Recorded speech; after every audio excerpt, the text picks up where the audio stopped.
Good morning, and thank you for being here. I'm Bob Westbrook, Tyler City Council member and past president of the Texas Restaurant Association.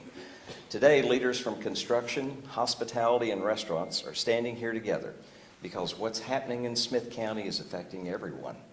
Our workers, our employers, and most importantly, our East Texas families.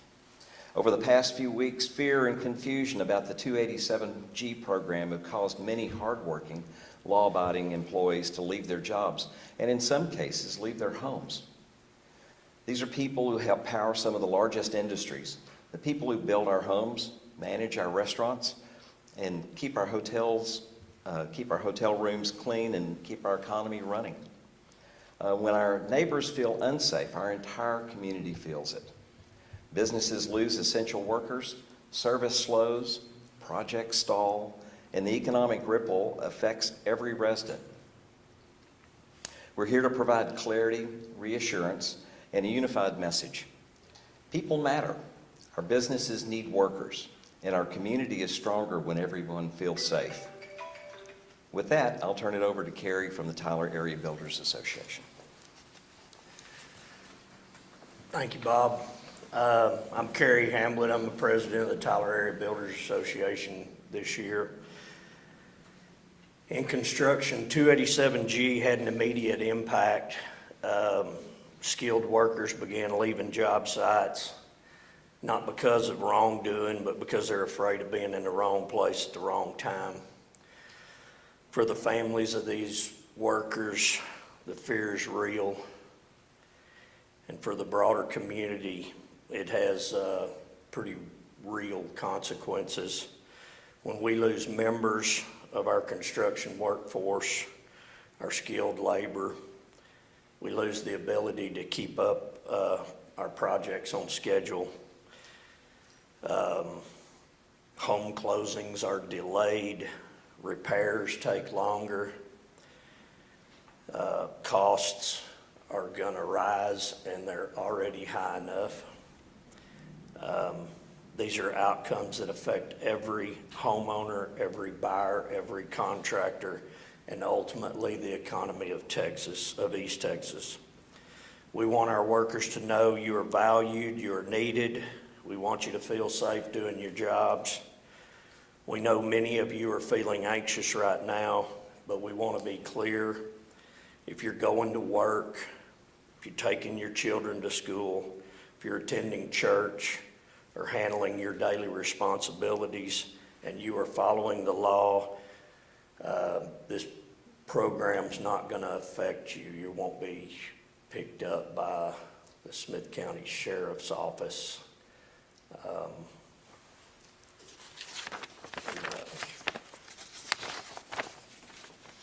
Again, we value and we support you. So I'm going to turn it over to the hotel industry. The spokesperson is Amy Patel. Good morning. I'm Amy Patel, speaking on behalf of the local hoteliers. I echo most of what Mr. Carey and Mr. Westbrook said.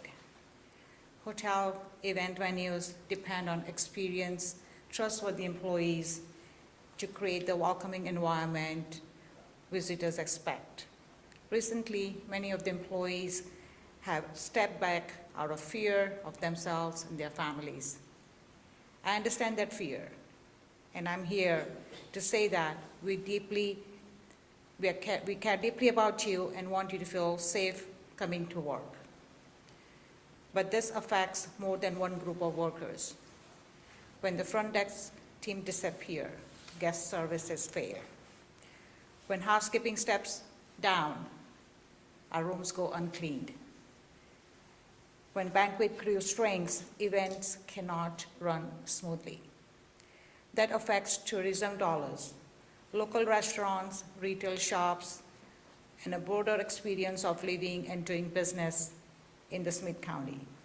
To our workers, we support you, we value you. We want you to know that some of these 287G policies have been in place for years. They are not new. The recent additional policies do not affect law-abiding residents.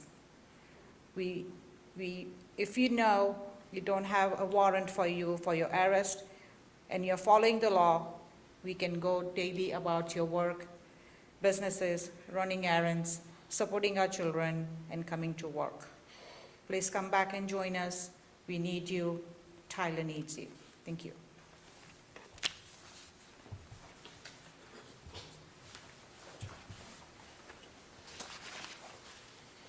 Good morning. My name is Mundo Villabudua from Villamontes, 1836 Texas Kitchen. I'm here standing in solidarity with my fellow workforce leaders, as well as our thousands of employees, as we face this challenge together. Restaurants feel the stress that the recent 287G decisions have caused in real time, and every single day, every one of our employees, all responsible, law-abiding people who simply no longer feel safe coming to work. Other restaurants across Smith County are experiencing the same thing. I want our workers to know you're a part of the fabric of this community. You take care of our families every single time you prepare a meal, every single time you clean a table, and every single time you take care of one of our customers. We want you here. We want you to know you're safe. We want you to know that we love you.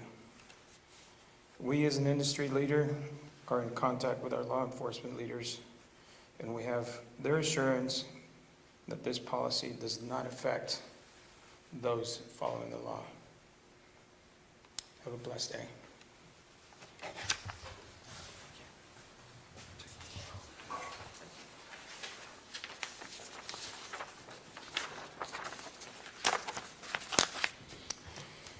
Again, I want to thank you all for being here, and especially thank these folks who spoke here today. Thank you very much.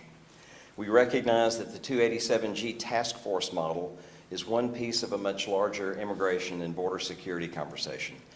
Based on what we've heard today, it's evident that we're in need of large-scale reform, now more than ever. We look forward to a time when we can all come together to provide a way of life promised in the American dream. And we, as industry leaders, are committed to move this conversation forward to real action. We hope you all have a wonderful Thanksgiving. Thank you. Were you guys taking questions? Yes, absolutely. Bob, tell us, you guys have made your point clear of why you wanted to do this, but I guess to ask about doing this news conference here today, getting you all together, why now? Why was this important to come here and say this before the community?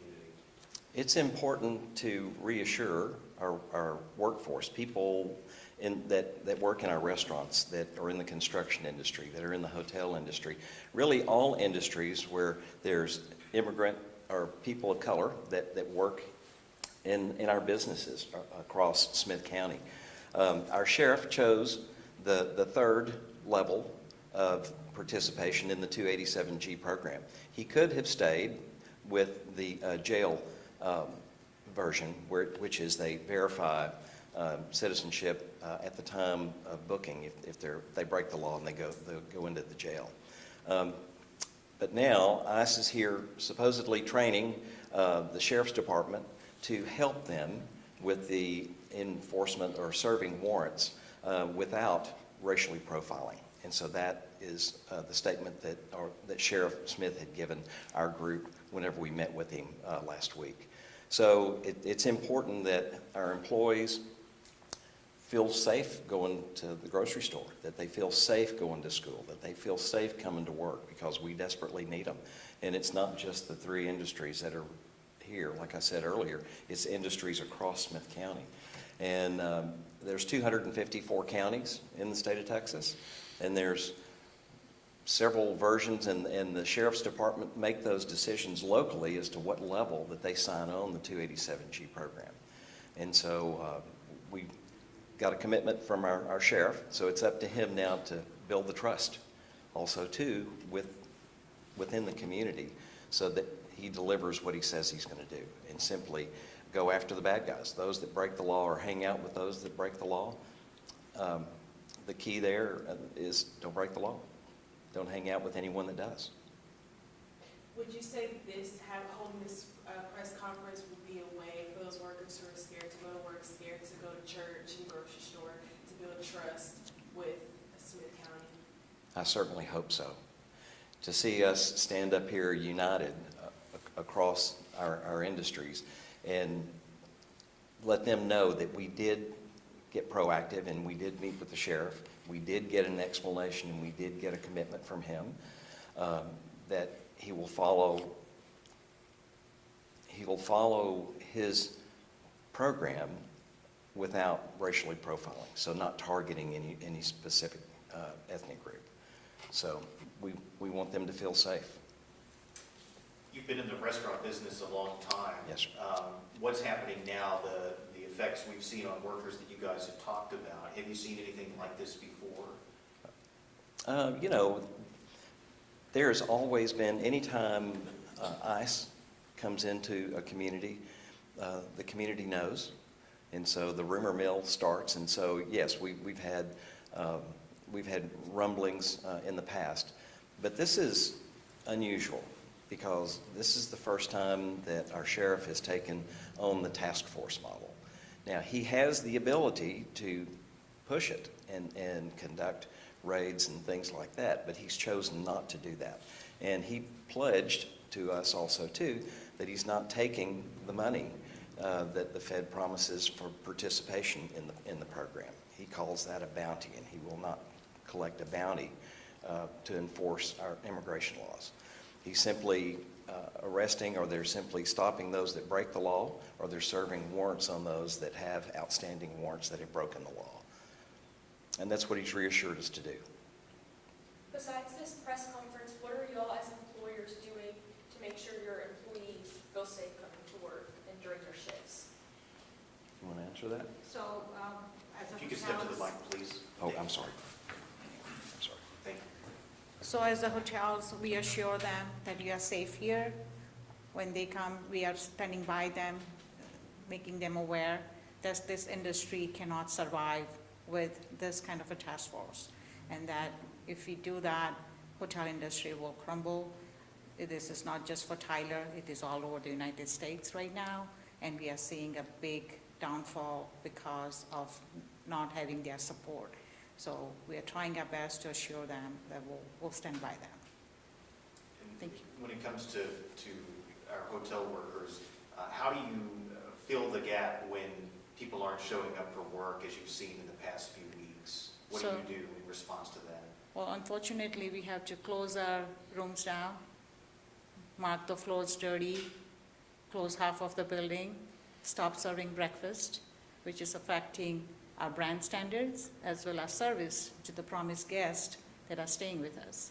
So it's just not affecting my hotel here, it's affecting the higher brand that I'm representing being labeled with those names.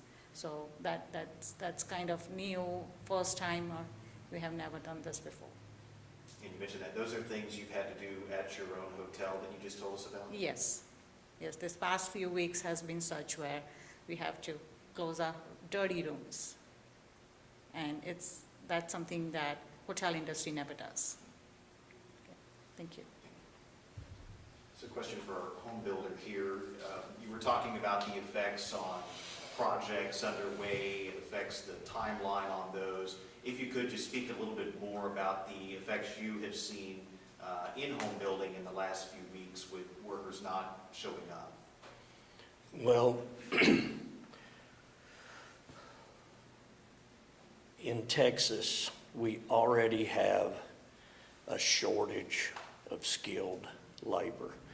The state addressed that in the last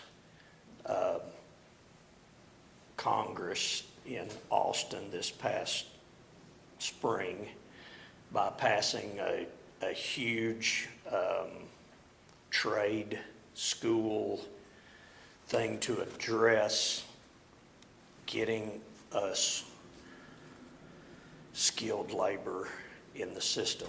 But for years, we have used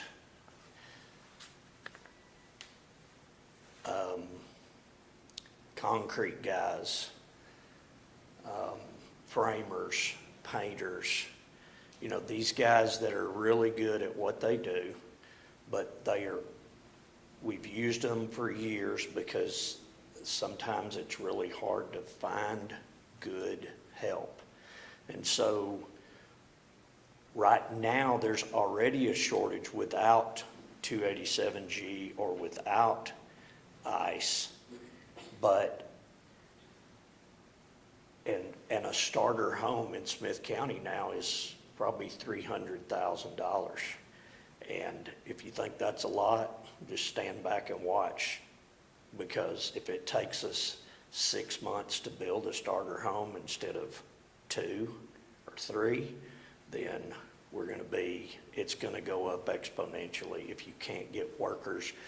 It's like it's supply and demand. If you have the supply, then, if the demand is there and the supply is there, then prices stay right here. But if your supply of skilled workers is short, then demand is gonna outrun. Right now, we're in a little bit of a lull, but it's coming back.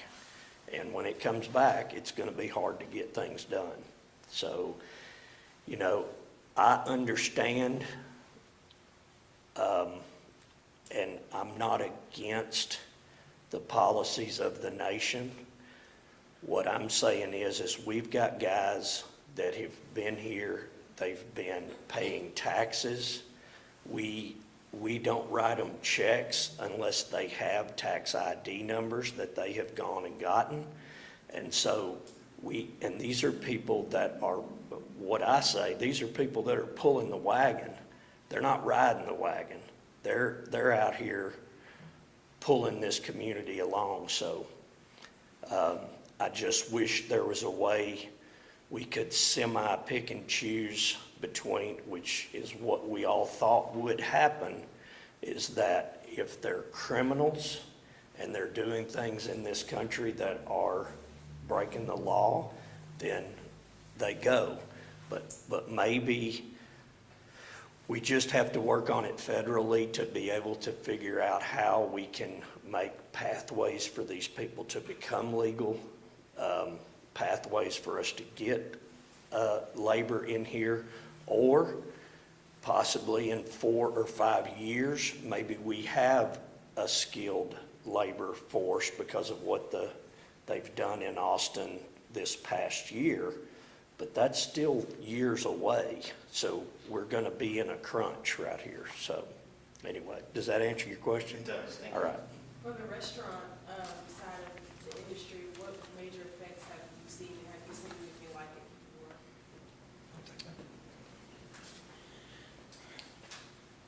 I think overall, on our end of the spectrum here, we're just seeing the scare of these folks that have been here. A lot of them have been here since the 80s. A lot of them own their own homes, own their own vehicles outright. And it breaks our heart to see them wondering what's next for them. But I think at the end of the day, like this gentleman here just before me just mentioned, we were under the assumption that we were after the criminals, which we're all for as well.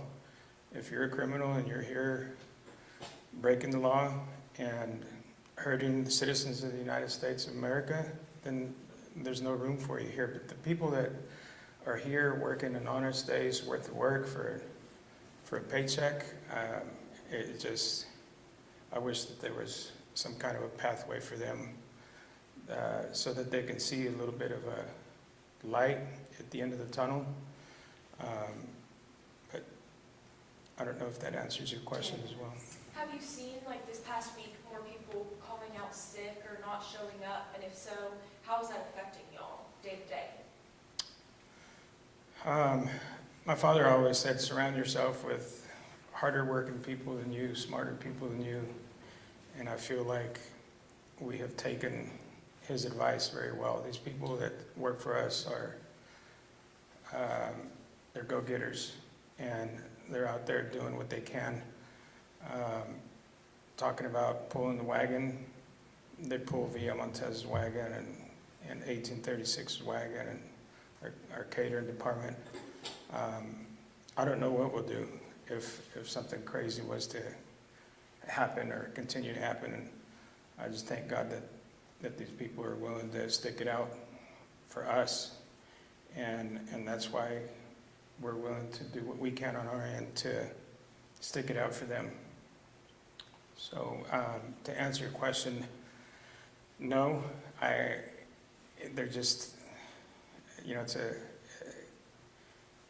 it's a beautiful thing to see. At the same time, it's a scary thing to see because it's like having a child that has no fear. And I just feel like some of our people have no fear. They're not doing anything wrong. They're here, and that's what they say. You know, we're here to give. We're not here to take. We're not here to hurt anybody. And so we thank them for sticking it out with us. And Bob, I know it was mentioned earlier that there have been conversations with the sheriff, law enforcement. Seems like, listening to you all, there is a desire for some overall immigration reform to find a more perfect way to do this. Have there been conversations with lawmakers about the impacts on your individual industries and what could be done as far as legislation, something bigger than this isolated enforcement that's happening now? There is, and matter of fact, associations are so powerful.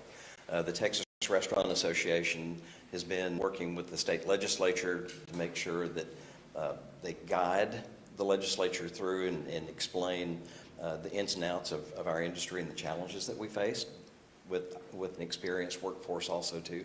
But the National Restaurant Association has got an ongoing dialogue with Congress, because now they have an opportunity to do something about it. And so we're hoping that they have the courage to do that and respond and solve this immigration issue that we have. Locally, our associations combined are maintaining a dialogue with the Sheriff's Department. We want to make sure that he knows and understands that we would really like for him to step his program back 2 steps and go back to the jail model, which we have been at for so many years. We don't see a need for stepping it up.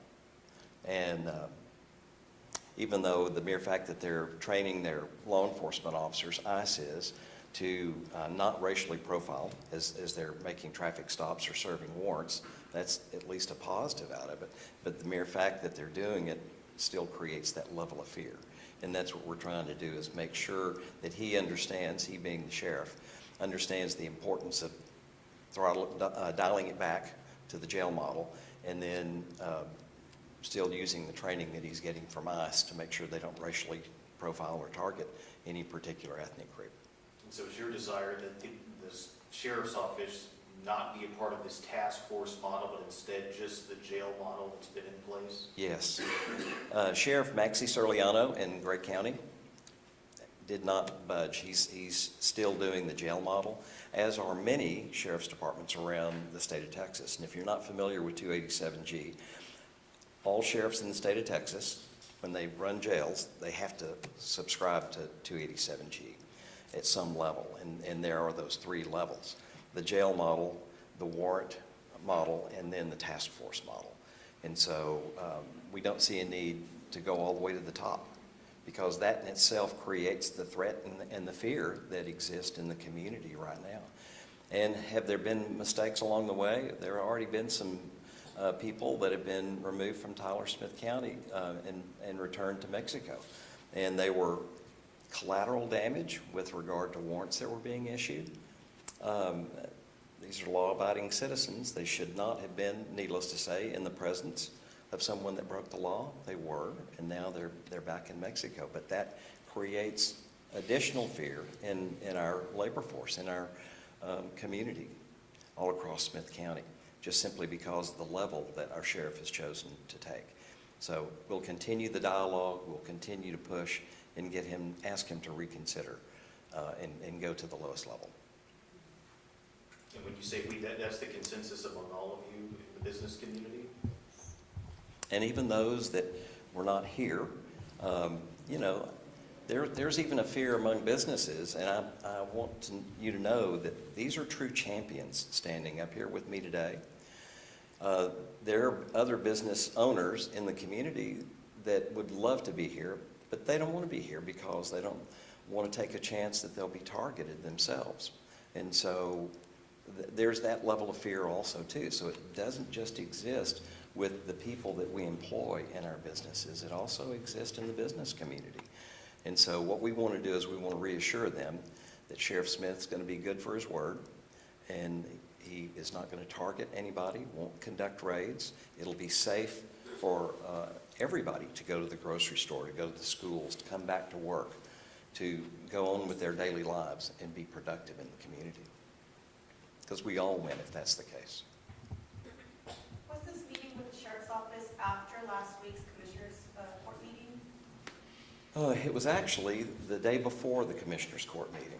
And so we met with him, and very cordial. He explained what the level of the program that he's subscribed to, and that even though he's subscribed to the task force model, he said that, and the provision of the 287G is to provide financial support for the departments at different levels, at whatever level that they choose to enforce.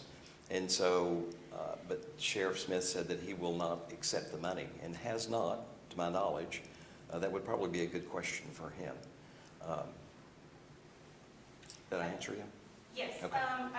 The reason for that question is because before the press conference that Sheriff Larry Smith had, it was discussed that our community would not be targeted or racially profiled. Right. And then at the meeting, we heard from, and at the protest, we heard from a lot of families that have been. Right. So how can they build that trust back to believe, that they will not be targeted? Well, he can make good his word. You're only as good as the people you surround yourself with.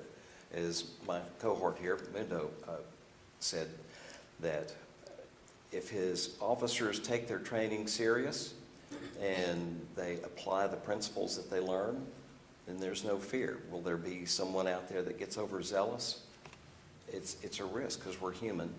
There's no scars in our wrist or in our feet, and so we are still human. But hopefully, us standing here unified will reassure our employees, our team members, people that share in the rewards of our businesses, will see that we are here to support them also too, and that we're actively engaged in a conversation with the sheriff's office to get him to reconsider and go back to the lowest level.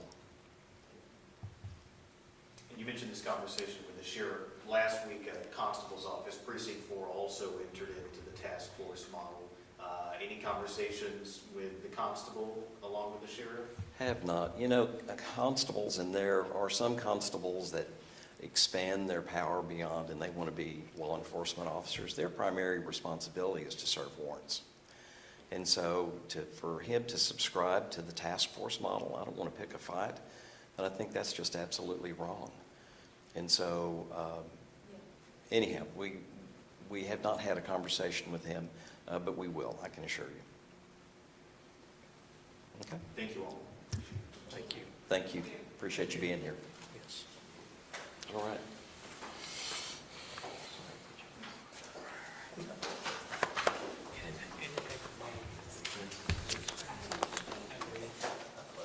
Thank you, sir.